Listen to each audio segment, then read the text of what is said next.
എറണാകുളം ജില്ലയിലെ എല്ലാ താലൂക്കുകളിലും അതിശക്തമായ മഴ തുടരുന്നു. ജില്ലയിലെ എക്കോ ടൂറിസം കേന്ദ്രങ്ങളിൽ വിനോദസഞ്ചാരികൾക്കുള്ള പ്രവേശനം നിരോധിച്ചു. മഴക്കെടുതിയിൽ ജില്ലയുടെ വിവിധ ഭാഗങ്ങളിൽ നാശനഷ്ടം സംഭവിച്ചതായി റിപ്പോർട്ട് ചെയ്തിട്ടുണ്ട്.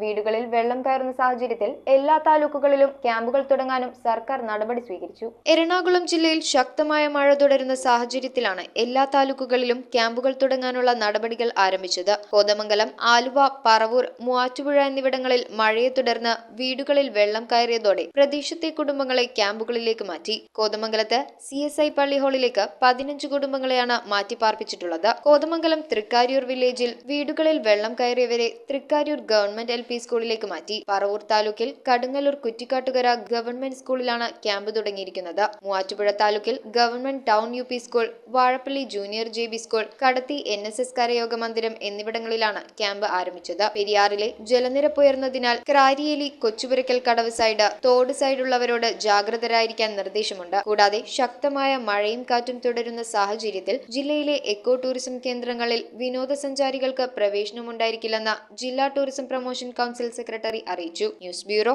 എറണാകുളം. രുചിയിൽ വ്യത്യസ്തത തേടി പോകുന്ന മലയാളികൾക്കൊപ്പമാണ് എന്നും നമ്മുടെ സോൾട്ട് റെസ്റ്റോറന്റ്. ഇനി മുതൽ പുതിയ രുചികളുടെ മേളമൊരുക്കി സോൾട്ട് കാക്കനാട് വരുന്നു. ഈ വരുന്ന ജൂലൈ 11 മുതൽ കാക്കനാട് ഇൻഫോ പാർക്കിന് മുന്നിലുള്ള ഗ്രാൻഡ് സെന്ററിൽ നമ്മുടെ സോൾട്ടിന്റെ പുതിയൊരു ഔട്ട്ലെറ്റ് വരാൻ പോവാണ്. അപ്പൊ ഡേറ്റ് മറക്കണ്ട, ജൂലൈ 11 നമുക്ക് കാക്കനാട് സോൾട്ടിൽ വെച്ച് കാണാം.